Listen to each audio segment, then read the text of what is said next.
Good morning, everyone. I hope everyone can hear me. Um, Today, I'm just going to share this video. It's an hour long, and I just wanted to share this video with you guys in regards to children with autism. It also talks a little bit about children with disabilities, and it's information that you may be able to use in the classroom, as well as information you can give out to the parents. So just pull out a pen and paper so you can take some notes. And if you have any questions in regards to anything in the video, we'll hold them to the end and you can post them. Okay, I'm just gonna go ahead and let the video play.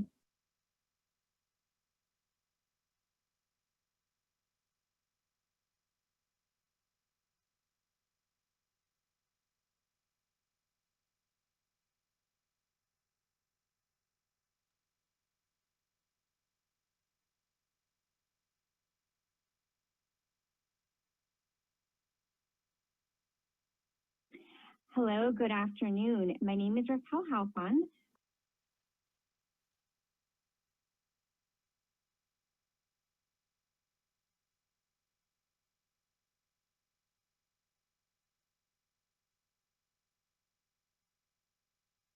Sound advice and address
Hello, good afternoon. My name is Raquel Halfon. I work in the American Psychological Association Practice Directorate. Welcome to today's webinar on caring for children and adolescents with autism during COVID-19. This webinar is for parents and caregivers and will offer psychologically sound advice and address questions you have about caring for children and adolescents during the COVID-19 pandemic.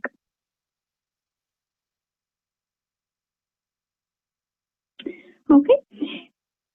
Today, our panelists, Ms. Ariana Esposito, Dr. Sagan Hartley, and Dr. Rush Schilling will be responding to your questions. I'm going to introduce each of them. Ms. Ariana Esposito is Director, Lifespan Services and Support at Autism Speaks. She has over 10 years of experience working with individuals across the spectrum and holds a master's degree in educational leadership and an executive MBA from St. Joseph's University, where she is also an adjunct instructor of autism behavioral studies. Dr. Sagan Hartley is Associate Professor of Human Development and Family Studies at University of Wisconsin-Madison. Her research studies the resources and context underlying positive well-being in individuals with developmental disabilities and their family members, and addresses many relationship aspects such as moral quality, parent-child interactions, healthy aging, mental health conditions, and stress and coping.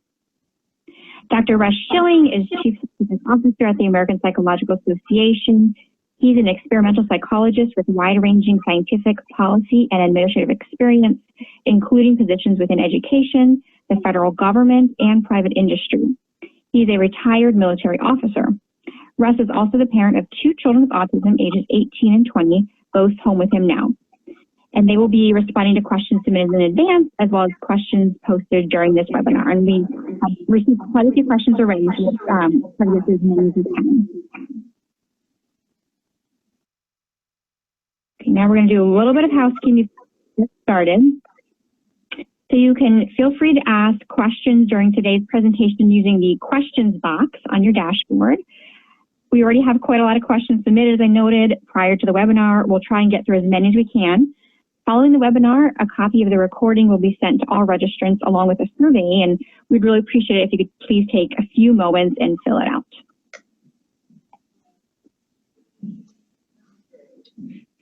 Okay, and now we're going to switch over to the panelists, and let me turn to the first question. Okay, so the first question, in terms of COVID-19, how is the challenge different for parents of children with autism as they stay home together? Great.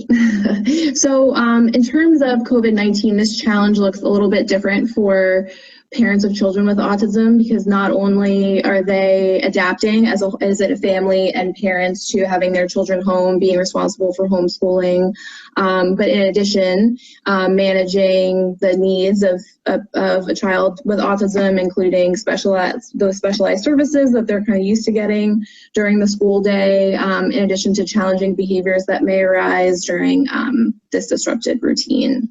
And I'll pass it to Segan next. Yeah, I think this is a great question. And I think, in many ways, these are families who are dealing with, the same challenges that a lot of us are dealing with. But I think when you think about some of these added stressors, just like Ariana said, you think about these are often kiddos who are used to getting daily, if not weekly, therapies and services through the schools and through clinics.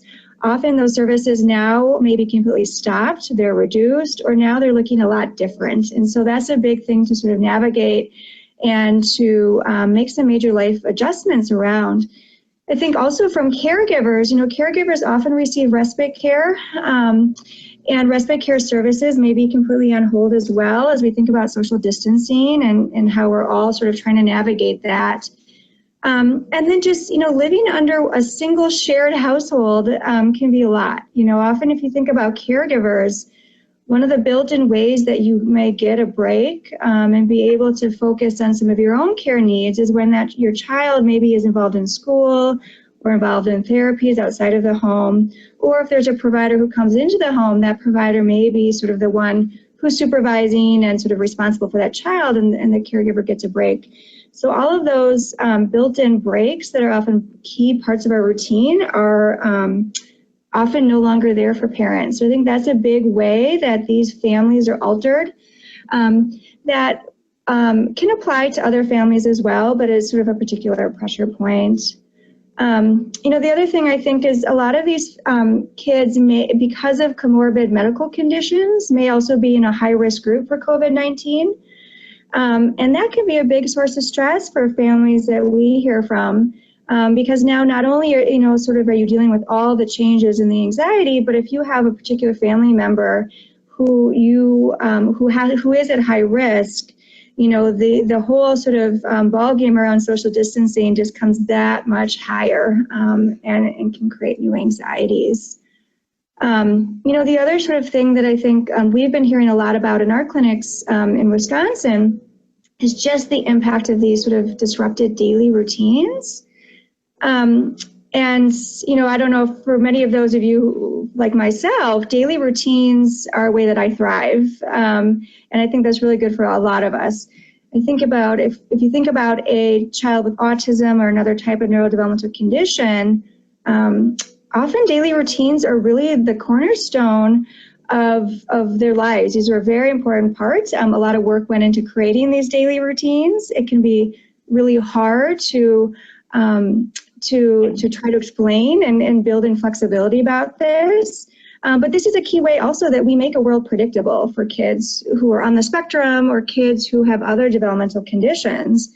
And so suddenly we're taking away all of that predictability from these individuals. These daily routines are also a big way that we help communicate what we want out of them for behavior. And so suddenly we're taking away all these cues about how they should be behaving, what's the appropriate ways to behave. And so, I think in some ways these are issues that a lot of us deal with, but they're kind of amplified for these individuals because they're such a key part of everyday life. Russ, do you want to add in other stuff? Yeah, so I'll certainly second the structure, and I think it goes beyond that for a lot of our kids. So, as we mentioned at the beginning, I have two kids, 18 and 20. My 20-year-old is doing some college work, so he's now home full-time rather than getting out of the house, but still doing some of his college work. My 17-year-old has intellectual intellectual disability, as well as autism, and it's really impacting him in a big way. So it's not just the day-to-day structure, and we've been lucky enough to have an ABA therapist who's still coming to the house occasionally. It's really the things that he considers predictable that ground him on a day-to-day basis. So I think a lot of us can identify with obsessions over Disney and Apple products and you name it. And if you see the news, you're going to run into the fact that these things are all being delayed, or there are issues happening, or things that actually really tweak anxiety through the roof. And so trying to work through them and doing the social stories and trying to get them to relax and exercise, so get them out of the house, has just been a huge thing in our household. And Russ, I think that's a good point too. When you think about sort of some of these daily routines and things, a lot of that is a great, they're calming mechanisms and coping opportunities. And so, often with social distancing and no longer access to schools or colleges and services, a lot of these like coping resources that were key parts of their day, we no longer have access to. And so that can be really hard for families now to try to figure out how am I going to deal with this if my child or my teenager or my young adult doesn't have access to these devices and these tools and these activities that used to be so crucial for us just to manage and get through the day. Mm-hmm. Yes. In fact, right now I can tell you, I can hear kvetching upstairs. So just to let you know.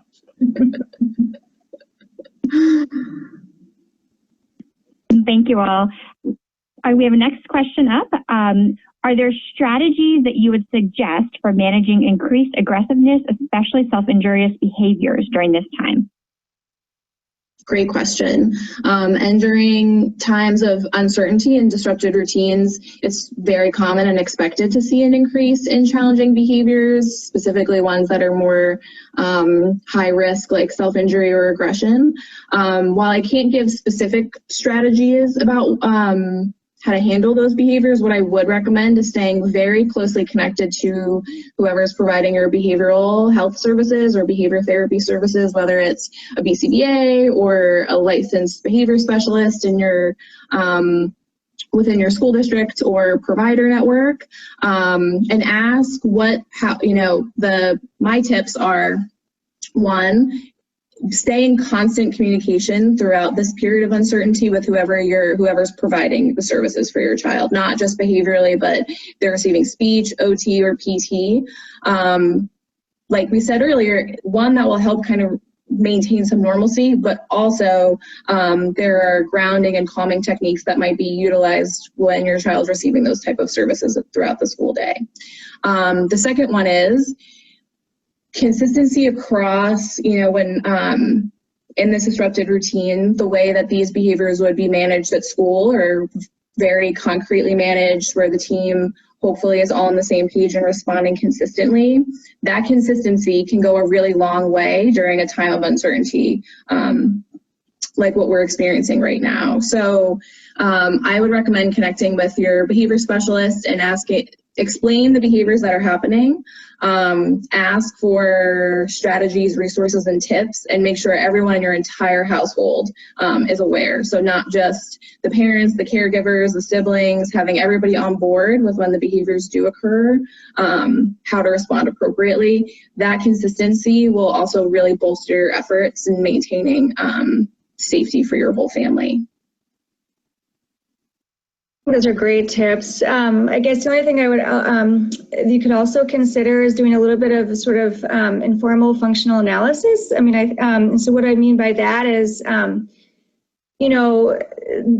sort of everything we used to sort of expect, that whole setting, that whole daily routine is done. So maybe taking a few minutes just to sort of think about what may be contributing to this. Do you feel like it is is the child stressed? Is the child tired? Have you altered sleep routines that used to be there? Is it that the child used to be outside and get more fresh air and exercise and no longer you're getting? Could that be contributing to it? And so just thinking about all the things that that can contribute to self-injurious behavior or aggression and emotional dysregulation, and sort of doing a little bit of a check to see what might be contributing to it in this situation. And I think we're reaching out with special education providers, therapists, and sort of seeing what they think as well. Sometimes, monitoring that behavior at home. So, keeping track of when is it occurring. Is it occurring mostly in the mornings? Is it occurring at certain times of the day? Maybe there are ways to alter the new schedule you're trying to create within the household to sort of deal with the times that might trigger the individual. Can also be effective ways in understanding what elements could be contributing to it if you're seeing increases.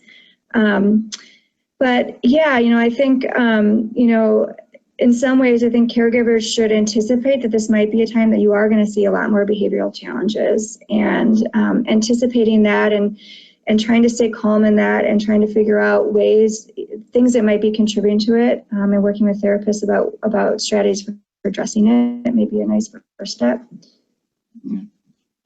Yeah, the only thing I would add to that is really kind of self-care as well. So, don't discount how much the kids are picking up on your own stress being home and worries about the virus and things like that. So, try to be as calm through all of this yourself as you can be.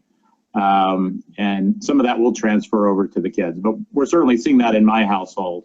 I guess the only other thing I would say is don't be too hard on yourself when things aren't going well, because I think over the long haul, we're going to have some good days with our kids and some really bad ones. And we just have to kind of bear with that some, but safety first for everybody. And I like that that message, Russ, about that this is such an important time for self-compassion or self-kindness, right? That we're all under so much stress or so much anxiety, and to make sure that we are engaged in self-compassion and setting, reducing expectations during this time, and anticipating frustration and things are going to go wrong, and we're going to have to learn by trial and error. But definitely a time to be compassionate towards yourself. Exactly. Great advice. So our next question is, can you share some resources or tips for creating virtual social interactions for children on the spectrum? Great question, and we're seeing a lot of these types of questions floating in as well at Autism Speaks. And what we recommend is whatever virtual channels you're using to connect with your community and your friends and family, whether that's FaceTime or Zoom or phone calls, setting up virtual play dates are a really great idea. If you have the phone numbers or contact information for your the students in your child's class, or friends from the neighborhood, close family friends, things like that. I know too, try reaching out to your teacher and ask, is there a time where they can utilize like the Zoom platform, or have time for the students to connect. But what building off of what Russ and Segan were talking about earlier, sometimes connecting with the parents within your school group can also be a really nice way of one, engaging in some self-care, but two, taking some time to just connect outside of your day-to-day disrupted routine.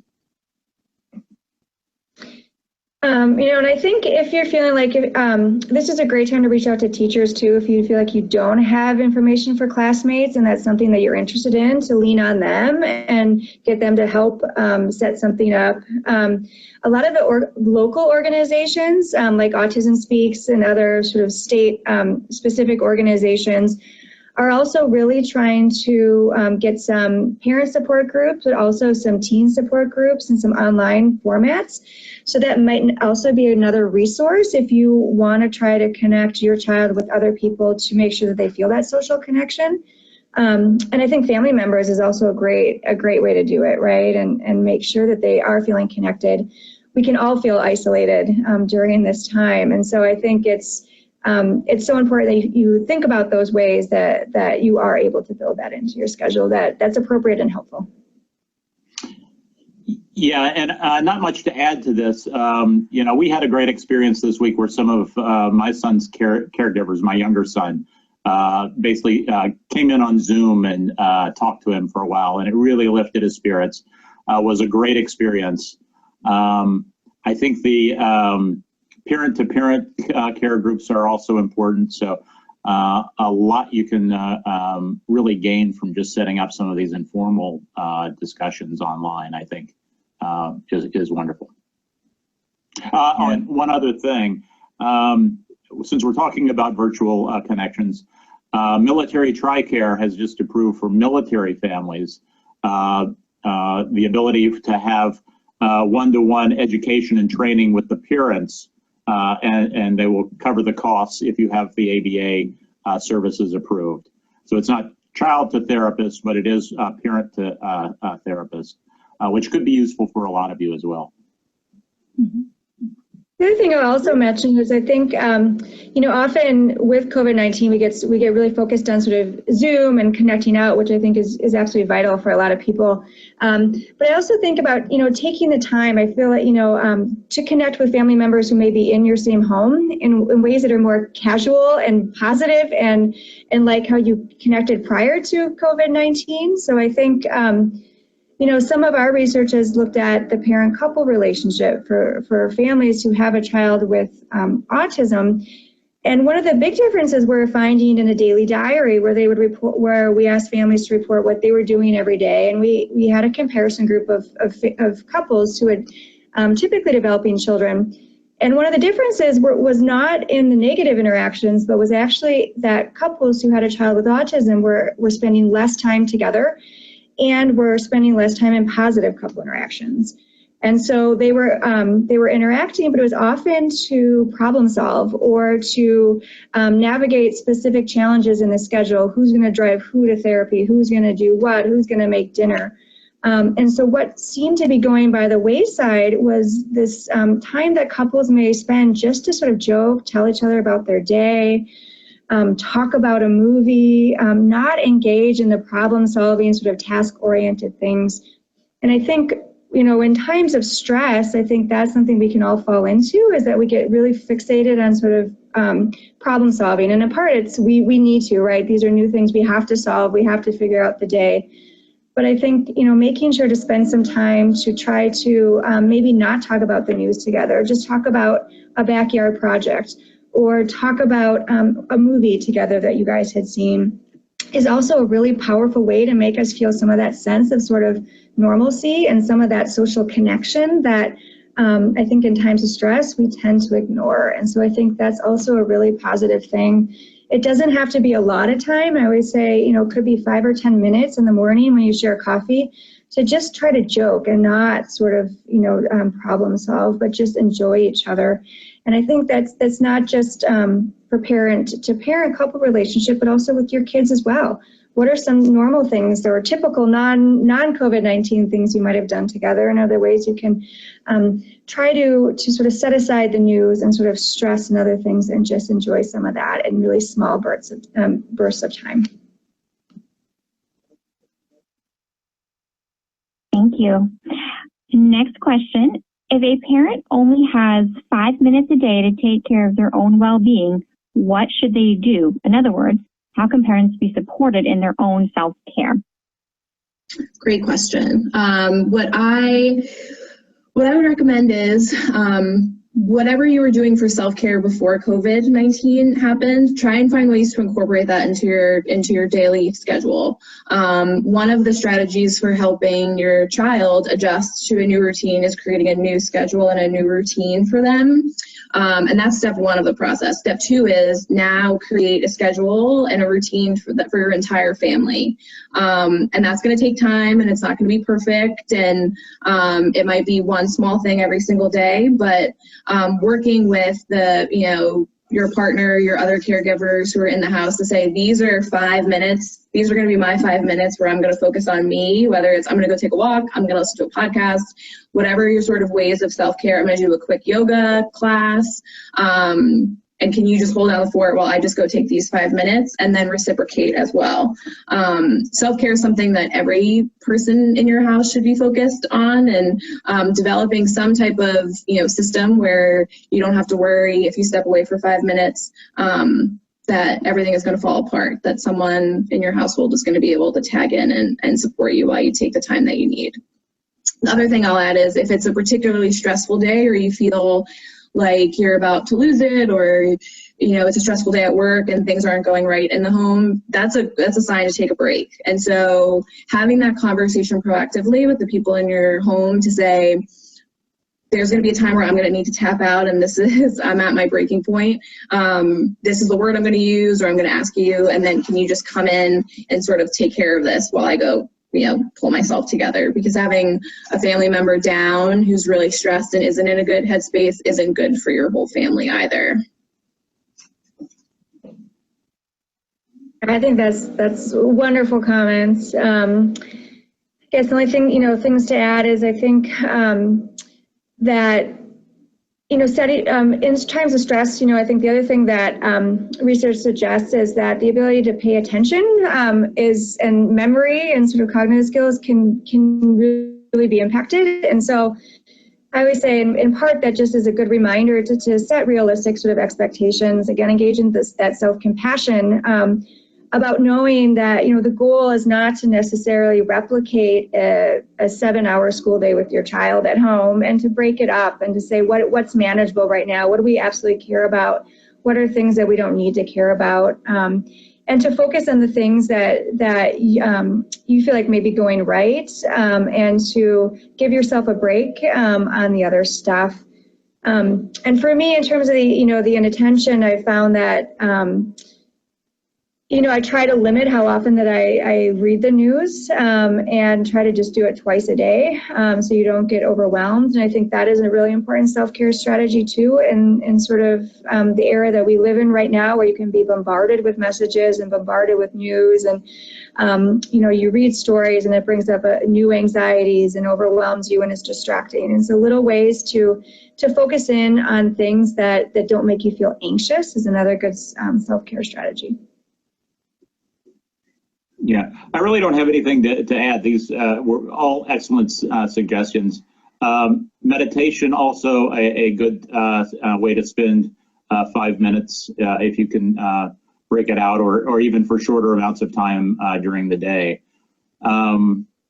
Caregiver fatigue is a real phenomenon, and a lot of us have gone through that before COVID-19, and we're certainly all going through it now. So it's normal, and we just have to try to, carve out at least 5 minutes, and hopefully more, that we can just, have some downtime.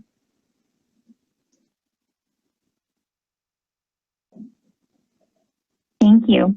So this next question I'm going to ask and then answer. It's a quick one. So the question is, are there lined black and white drawings of the virus that parents can let their children color? And yes. So if you look on your screen on the right side in the gray, there's some boxes.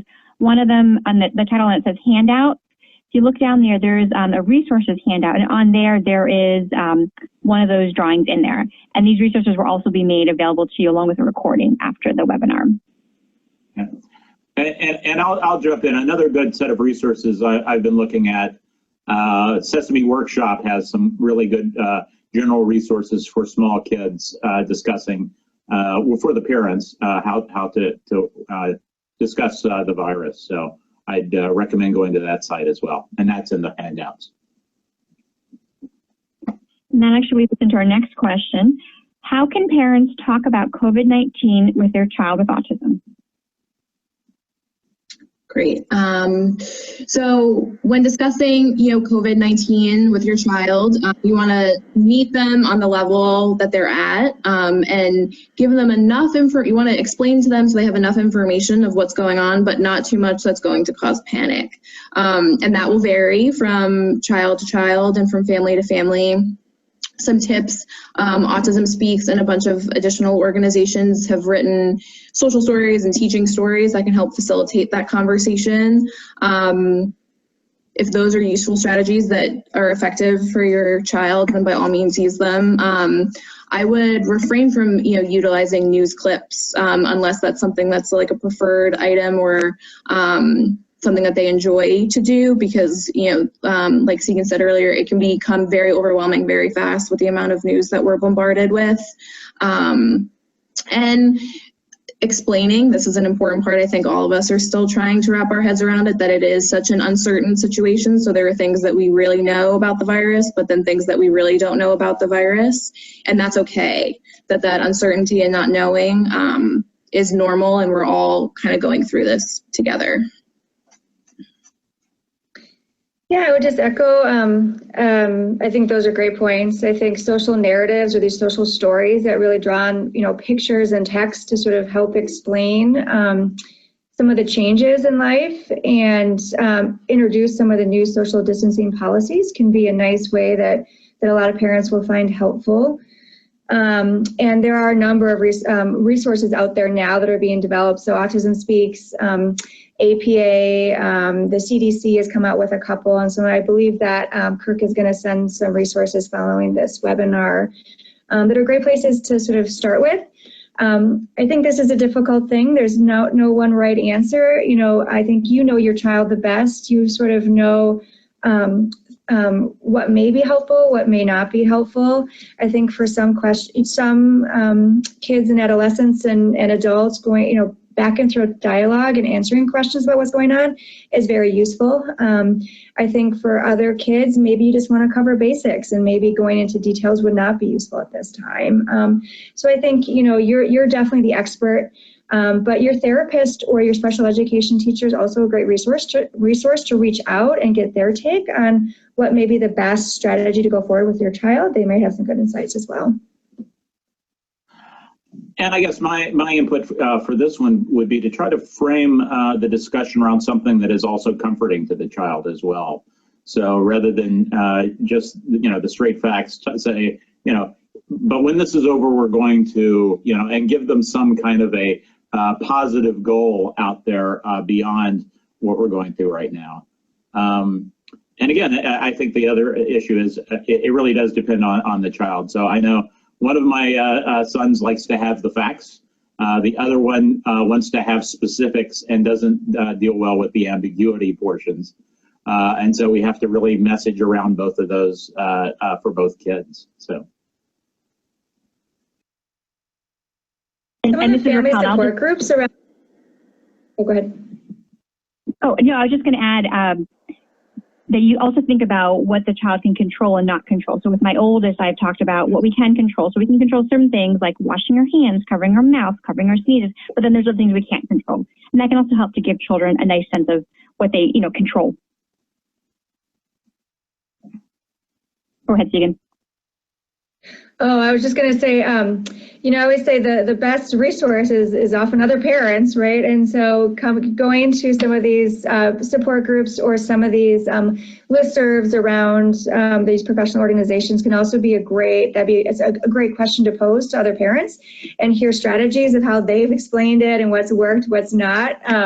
Would often also be a wonderful resource if you're sort of struggling with how to do this.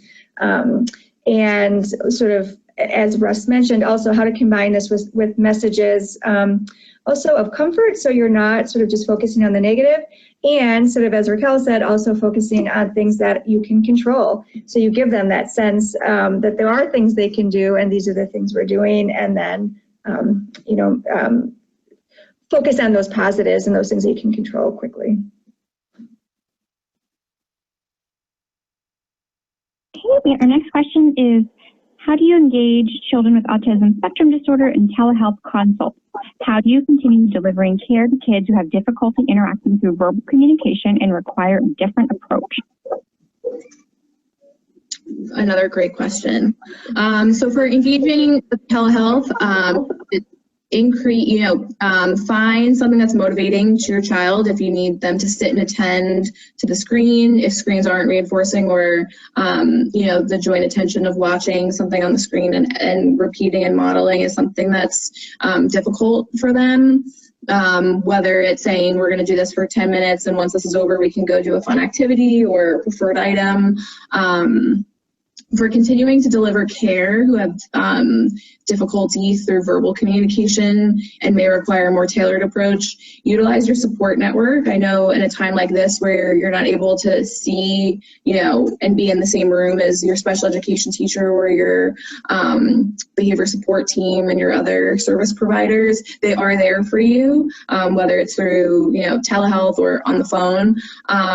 Creating visuals. So the one thing I would recommend is, whatever tools your child was using at school, see if you can get a copy of those at home, whether it's their visual schedule, if they're using pictures to communicate, if they have any, if the teachers can share any specific tips about how they found to be able to communicate positive strategies at school, and try and transfer those at home. If those aren't working, be proactive and reach out to your support network and say, hey, I tried this, it's not working. Maybe it's an additional session, so the therapist and service provider can kind of walk you through how to deliver, or maybe it's an adjustment to strategies that have worked at school or in the community but aren't working at home during this time. I guess the other thing I'd add to that is that when we think about telehealth, this can look so differently. And so for, I think, some kids, it may make sense that they're the ones in front of a computer and you are doing a live video conferencing and they're working with the therapist or the teacher on things. I think for a lot of other kiddos, though, that model isn't going to work. And it's maybe the telehealth part is maybe more of the therapist or that provider connecting with the parent and walking through ABA strategies or other strategies, and then the parent sort of off camera, outside of media is then sort of implementing. And so I think that there isn't going to be a one fits all sort of model, but I think in thinking about telehealth, think about this really widely, that this is going to look really, really different. And it may be that some kiddos are able to be more self-directed and are able to interact on different software programs and do their learning that way.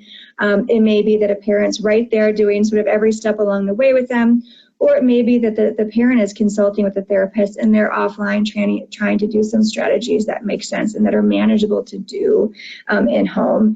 And again, I think it's just so important with sort of telehealth and these strategies that these expectations need to be realistic. Parents need to be supported. They are now sort of the ones often implementing this therapy, but they don't have that background training, right? And so I think I think a part of that piece for that model is going to be really that we're supporting parents and sort of identifying some really small, manageable tasks and things that make sense to work on at home with the child. And then I think also, in some cases, there are still therapists who are going into the home, or there may be some clinic sessions happening that, in some places in Wisconsin, they are using plexiglass. So they're in a room, but they are separated, but they're able to sort of like see each other real time. So I think it's going to look very different depending on where you live, depending on that child's learning preferences.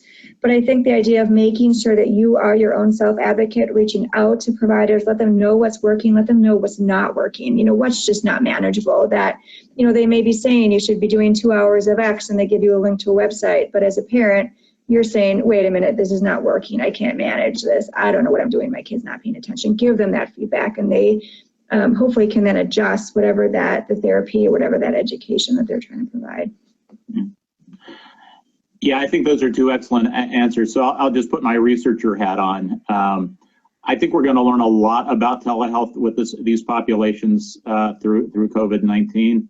And I think what's going to evolve out of it are probably new techniques for telehealth and hybrid solutions that have interactive types of activities and other things that go along with a traditional telehealth experience.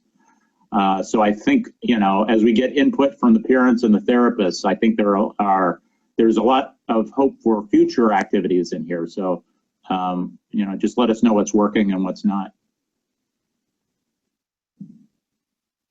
Okay, our next question is, we have noticed improvement in behavioral issues and aggression during this lockdown period. Any explanation or opinion?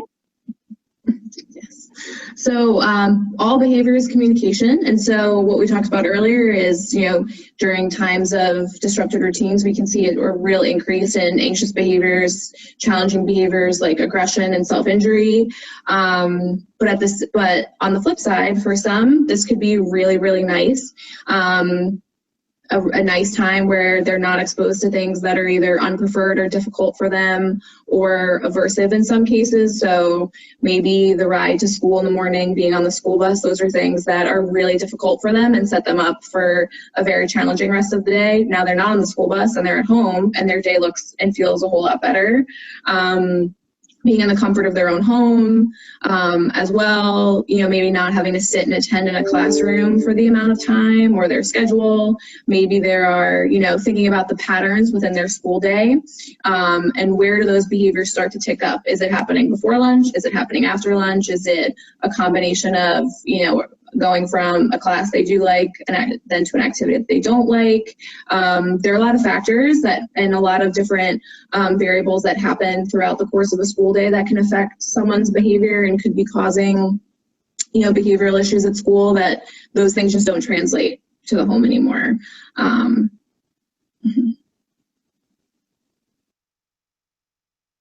Yeah, well, I would say that's a great thing to happen. So that's that's wonderful. And I think take it, right? That's great. And probably it says a lot about the parents and their ability to sort of create this comforting and calming environment for this child during this time. So first, that's great. Kudos to you.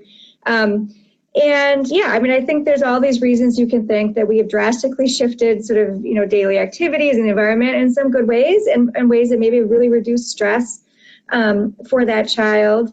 I also think, I know my own kids, initially were very excited about this and thought, oh, this is great. I don't have to go to school. I get to, I'm sleeping in, I'm doing all this stuff. And I've seen their own sort of mood over time kind of come down from, I think, that a little bit of that high. So I also think, see what happens. Hopefully this lasts and you've sort of have reduced stressors or reduced other things that were triggering this at school. It could be something that you're going to see back an increase sort of creep back up. But yeah, I think it's a good thing to see. Well, I'll start by saying first, I'll send my kids right over. But beyond that, I think, in some ways, right now, it's a big transition for a lot of kids, but we are also creating very predictable environments for our kids right now. So, they're at home all the time. I think what Ariana had to say sums it up. It's a lot of good structure in here along with the chaos. So I think different kids will handle it differently.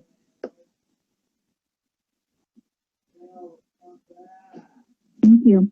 So our next question is, please discuss strategies for addressing sensory and movement needs for individuals with autism who have trouble distancing socially outside. Great question. And this is something that I think we're going to continue to see on a larger scale the longer social distancing is enforced and the more widespread it becomes across the country. Utilize times, and this, you're going to have to balance with this tip. You have to balance sort of the disruption in routine versus like the cost benefit analysis here.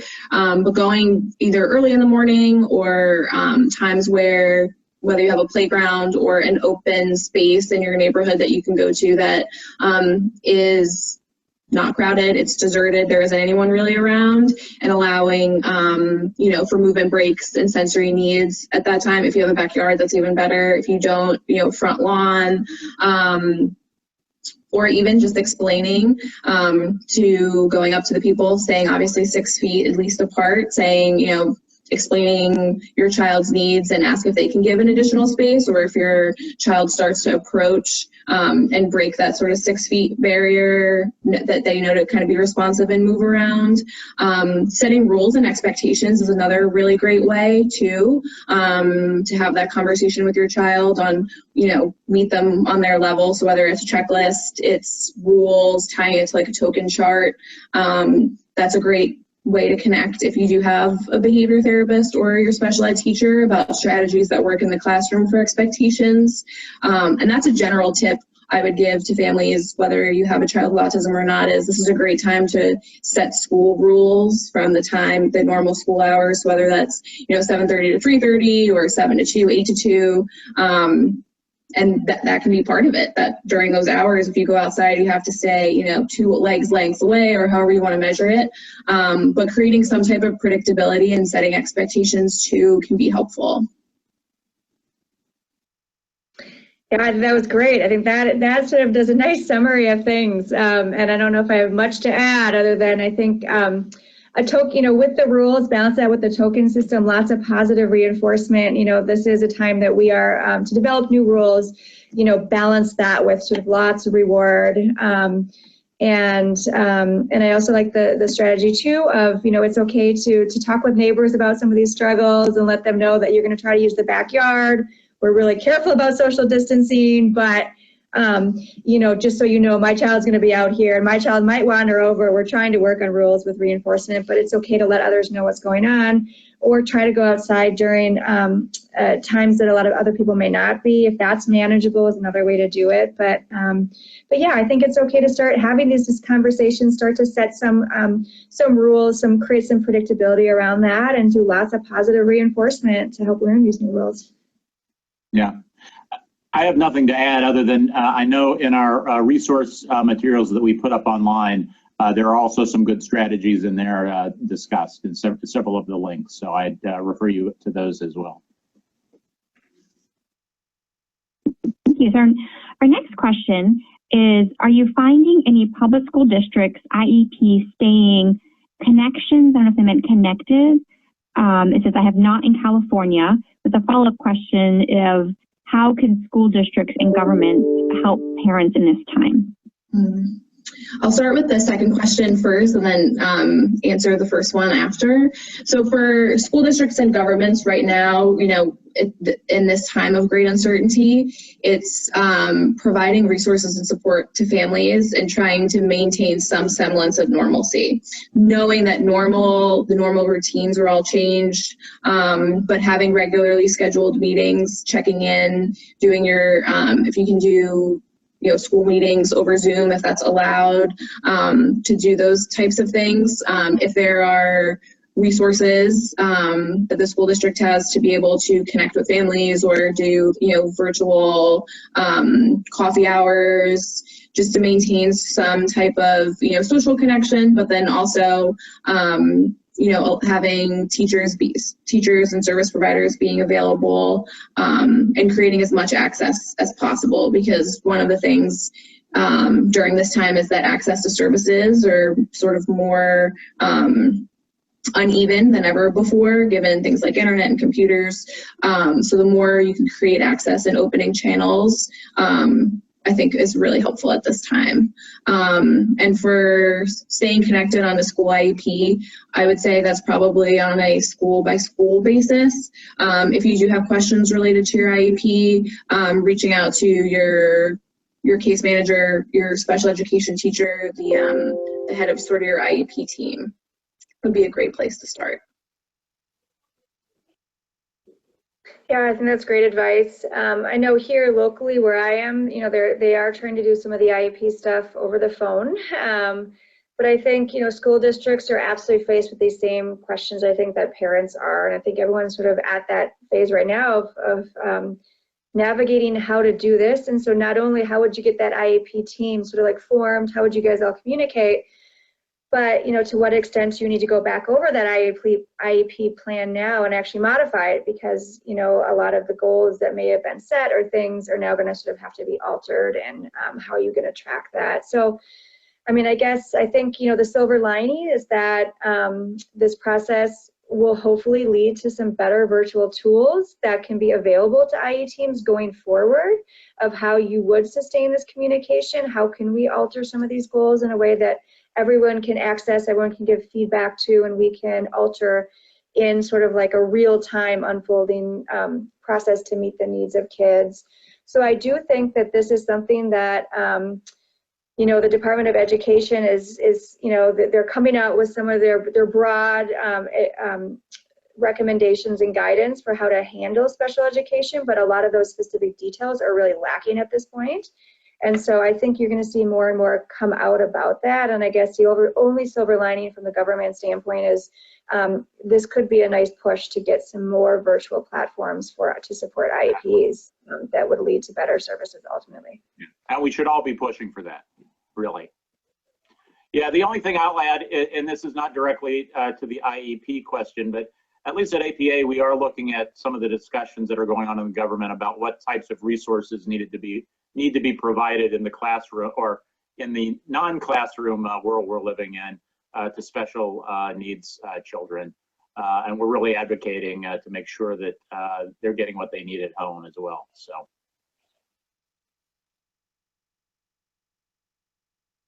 Thank you. So our next item is actually a comment. So I'll do the comment and then I'll move to the next question. It's a helpful comment from the audience. It says, I recommend checking the local chapters of the National Autism Association for support groups.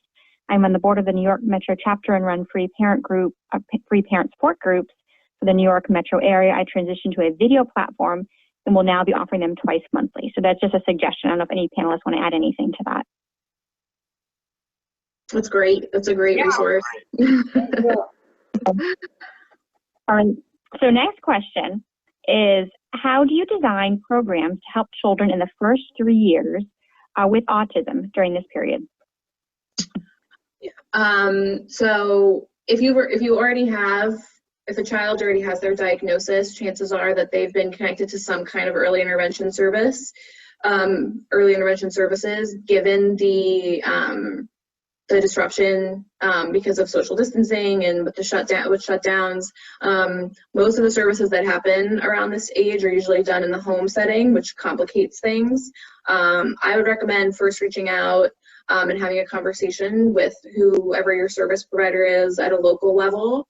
And then additionally, Autism Speaks has a great resource, the Autism Response Team. It's our in-house call center. I'll make sure that the contact information is in the resources, but if you need additional support or connecting to, if you don't have a therapist yet, you have a diagnosis but you haven't been connected to services yet, or just need help navigating through this time, we have a ton of resources, including a 100-day kit if you're recently diagnosed, and things like that to be able to help navigate during this time. Yeah, I'll just add, you know, a lot during those really early years, you know, a lot is sort of centered on these Denver START models, and models really sort of involving applied behavioral analysis with often pretty intensive hours within the home. Sometimes it can be clinic-based. And so I think in terms of what that would look like now, some families may still have providers who come to the home to provide this. Others, you know, at that age, it would be more sort of that therapist working with that parent to talk about how to engage in these strategies on an ongoing basis, where you are encouraging language,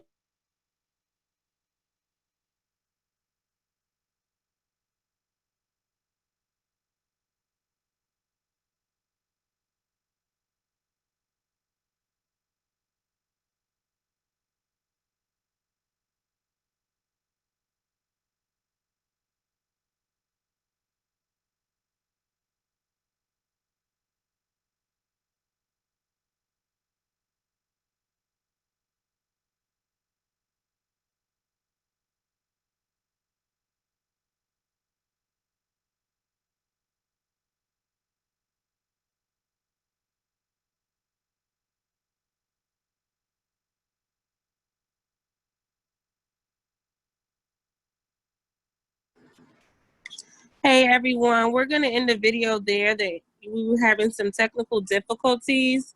So I wanted to open the floor now for anyone that may have questions. I know it was a lot of information that was given out. They touched on so many things. One of the things being staying in good communication with your families, having routines, daily routines, especially for your children, that do have disabilities or may have been diagnosed with autism. We really don't know what it's going to look like this school term. As you heard, they kept saying that it's really unpredictable. They're going by trial by error. So we really don't know what to expect. We do know that it's going to be an increase in challenging behaviors just because of the, just because of how things have changed due to the pandemic. So I wanted to open the floor now to anyone that may have any questions or need any guidance in regards to the challenging behaviors within the classrooms. Maybe you might have questions in regards to how things may look virtually. I do know that even in this video, they were talking about the telehealth services and how that may look. So I'm thinking that, maybe some of our private partners may not even be coming into our centers. They may be offering their services virtually. So our children may have to set up to do virtual services. So I just wanted to open the floor now to any questions or comments. Is there going to be another presentation that directly affects the teachers and how to hand them? We get few children autism, so the training should be addressing the behaviors outside of autism.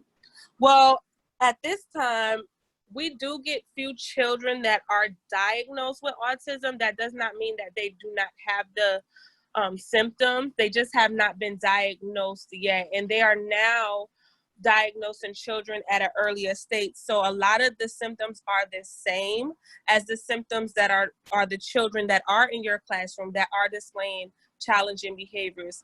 The next video I will be playing will be on inclusion, on basically including the child in all of the activities. However, if there's a child that is displaying challenging behaviors, we would address that child individually with the individual observation. So, but on eCLEC, there are numerous videos on eCLEC that address challenging behaviors. So, at your leisure, on your spare time, you can review those videos on eCLEC that address challenging behaviors. Also, we have Ms. Julia as well as Ms. Karen that can also give you great guidance in regards to managing your classrooms with children with challenging behaviors. Is there any more questions?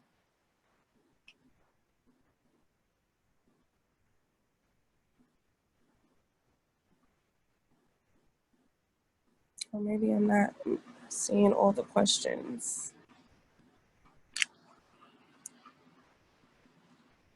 Another thing they were talking about in the video was staying in contact with the providers that are coming into the centers, staying in contact with your early interventionists and your therapists that are coming in and out, because they can also offer you great resources. For a virtual school session, what are the hybrid resources that are available to teachers that will be able to be shared with parents for children with challenging behaviors such as ADHD? So right now, I'm setting up meetings with our early interventionist, our therapist, as well as our mental health consultant, so that way I can get all of the resources that will be going out to the parents. So you will be receiving resources that will be available to go out to the parents, and then also resources that will be available to you as well, the staff and our families. So look forward to that. There will be numerous resources going out consistently to our families. It will be increased this school term, just one, because it's virtual, and then as well as because we're going to be looking for an increase to behavior concerns this school term. Again, our parents are now facing a lot of stress, anxiety, and depression due to the pandemic. So we are looking for an increase in our concerns this year.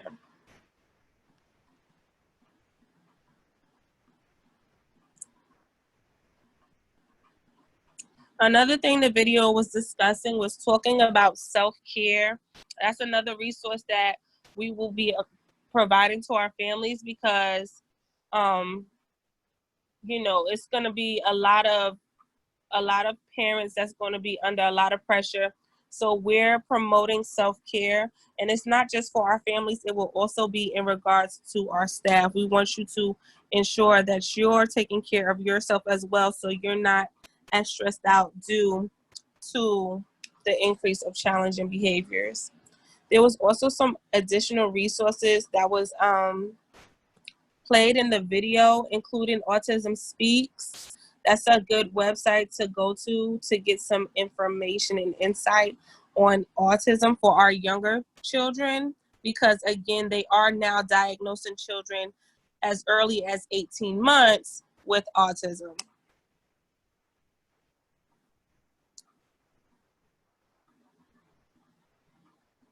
Is there any additional questions? I want to get all the questions answered for this video before we go to the next.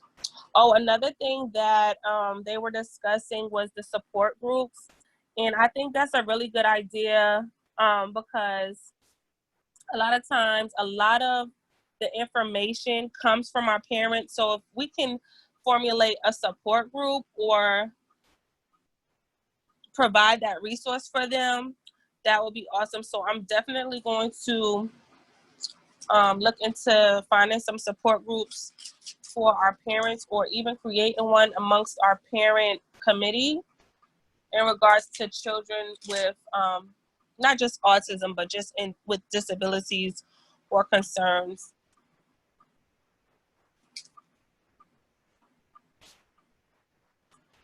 Any more questions?